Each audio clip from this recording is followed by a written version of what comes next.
lessons learned from week 1 up until now? Well, I mean, that's a large question, right? And there's a lot that goes into that. And usually those are things you get a chance to when you get to the off season to go. So, I mean, there's a ton of them. You know, the biggest thing I think is that it's a group that's willing to work. I think it's a group that has a lot of room to improve. I think it's a group that gave us an opportunity to see some of the things that they're good at and some of the things that they're not good at, things that we need to address in the off season. Sometimes there are things that are quick fixes. Sometimes there's things that are fixes that over the course of time. So you kind of gather all that information. You know, during bye weeks, we look at the tape of the games up to that point.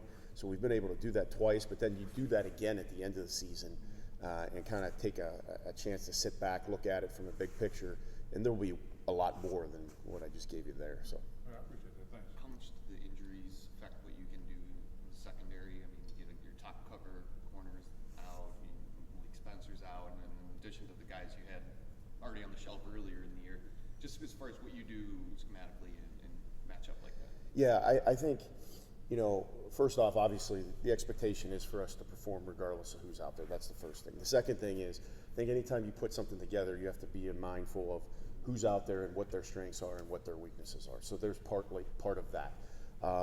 And so when you have some situations where there's some young guys in there, you obviously don't want to overload them with too much. When you have some inexperienced guys in there, you want to put them in positions to be successful as much as possible. So the personnel obviously is always something that you're mindful of, and it's always something that's important. But you know, we got to do the best we can to put them in the best position to go out and have success. When you look at the pressure, Joe, I'm guessing that's not up to where you want it to No. be. What have been the issues, I guess? How can you get that right? And have you ever seen sort of a stretch like this with? No. It's just the sacks. I mean, pressures are different. Yeah, no, I haven't. Usually been out just by accident you get one, and so it's something that's a concern, and it's something that's talked about. I will say, I think Coach Lange and Coach Willard are doing a great job coaching the guys up front, and those two guys, and Coach Lange in particular,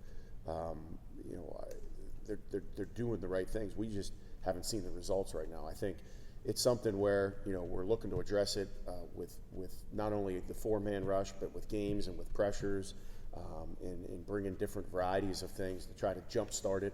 I think, but then there's also the element of the things that go on in the training of the fundamentals in the off season. And the one thing over the years that I've kind of seen is pass rush, probably more than any individual skill, is developed over the course of time.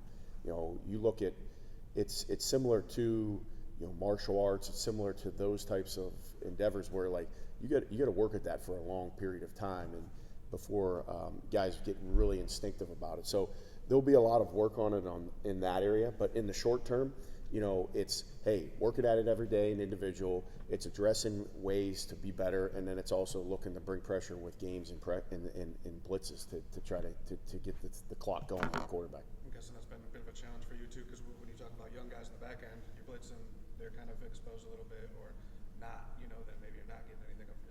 Yeah, there's always that fine line, right, between rush and coverage, and they always work together. The better the coverage, the better the rush. The better the rush, the better the coverage. So, our guys are working at it, and I think anytime you're in a situation where you're deficient at something and working at it, it gives you an opportunity to find ways to get better, and that's what we're working hard at now. So. When you look at the season itself, I mean, sometimes you hope that progress, I guess, is linear. I mean, when it's not linear, and you have setbacks, and you guys take a step back. I mean, how difficult is that for a coach, and especially when you're trying to it's not work the players, with the new coaches? Yeah, it's not difficult to me with regard to, because improvement and development is not linear. That's not real. That's fake. Line of success going like that's not life, right? It goes like this, right? And there's peaks and valleys. And as you go through the peaks and valleys, the goal was to be climbing the whole time. And so,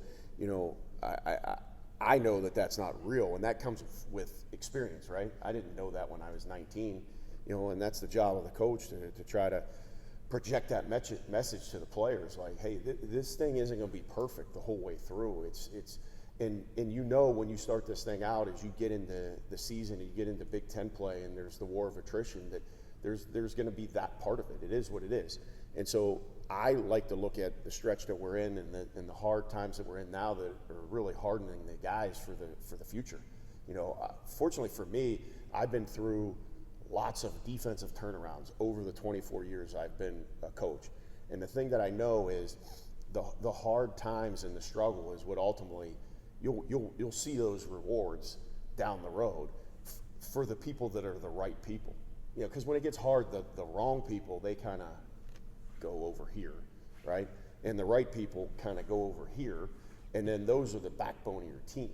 So I kind of, you know, you don't love that when you're in that part, but you also know, you know, I've been where it's been not where you want it, and then been top 10 in the country. And the guys who made it top 10 in the country were the guys that were in it, living in it when it was hard, and they responded the right way and grew. And then they had those scars that allowed them to be the leaders for what we needed down the road. And that's what we're in right now. So, you know, we had a good day today, and you know, the guys were flying around, and I'm excited for this one. Is keeping heads up like something? Is that become part of the conversation too, and making sure guys' confidence stays? Yeah, what I would say is it's not necessarily something that's talked about per se. I think the way we coach, that's just part of it all the time, right? Like, because if you start talking about this stuff when it's hard, then it's deaf message, right? It's after the fact, right? You start talking about that stuff in January. You start talking about that stuff in the spring. You start talking about that stuff in training camp. So when it does get hard, you know what? We've been talking about this for a while. Like, you know, so yes, part of it is keeping confidence up, but it's not like we're changing the approach. The approach is the approach. We've been approaching it that way from the beginning. It seemed like against Illinois, you guys grew into the game defensively for a while there, and I'm wondering what you saw as that happened, and how much of that was you adjusting things, and where you saw it on the field get a little bit better. Yeah, I mean, I think the last couple weeks for us, the biggest thing to me has been inconsistency within the game, right? There's been a bunch of 3 and outs in the last 3 games. But then there's also been a bunch of 12, 13 play drives where, you know, we don't get a stop, right? So that tells me that there's a consistency of the execution, right? And so the middle part that you talked about where it was like, hey, there was some growth, well, that was just, to me, reflective of what it's been for the last couple games where, like, there's, you know, I think there was 3 and outs to start the Indiana game, and then they go down and score multiple times. So to me, it's consistency. So consistency of execution. So what's that? That's the effort, that's the technique, and that's the detail of the thing. So for me, there was positives in that game that you can draw from, but there's also learning moments and things we need to be better at. So I did like how we kind of got in the second half and did some really good things there, but then at the end of the game, we didn't finish the way that we needed to. So when you talk about growth not being linear and the peaks and valleys, that's a process that takes time. I know in today's NCAA, there's not a whole lot of patience anymore with the portal and so many roster moves. Yeah. But I'm curious how you message that sort of growth over time to guys these days compared to maybe earlier in your career. yeah, I think 2 things. Number one, I think you look for those types of people, growth mindset people in recruiting, right? Because sometimes, like, if you get the wrong people, it don't matter what you say, right? It doesn't. And so you want to try to recruit those types of people. So that's the first thing. The second thing is that better be your messaging. And I say messaging, I don't mean it as a negative, but it better be who you are and what you believe in and how you speak it from the beginning. And so they got to believe that. So they got to trust you, right? And so, you know, I've been taught that time, consistency, and proof is how you earn trust, right? It's got to happen over a course of time. There's got to be consistency of the message, and then there's got to be some proof to what you're saying to be true. So then when the players trust you, right, then there's that buy-in.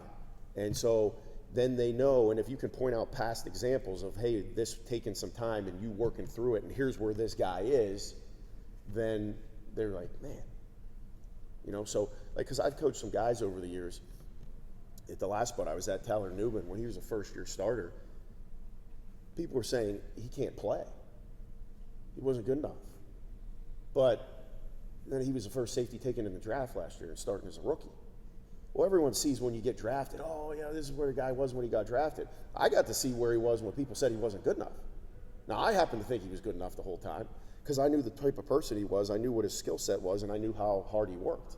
And we got a bunch of those guys now, you know. So I think it's not just a one conversation thing. It's just your approach is the best way I can say and explain it. There's been a couple weeks this week where I think you guys have been in midweek and not exactly sure which quarterback you're going to get. Yeah. Maybe like an either or, but this time you're going to get both probably. How do they do that? How do they work that rotation? And just what are the challenges of what they're trying to do? Yeah, I think the offense is similar with both. I think, you know, obviously one's a little more experienced and has played in a lot more games. I think, you know, he doesn't run quite as much. You know, 15, I thought, has done some really good things for him. He was a spark for him in probably 2-3 games ago when he came in against Illinois. So, yes, they present different challenges, but overall, the offense is similar. It isn't like it's completely different offense. So, you know, I think it's awareness of who's in for the players and for the coaches in terms of the calls.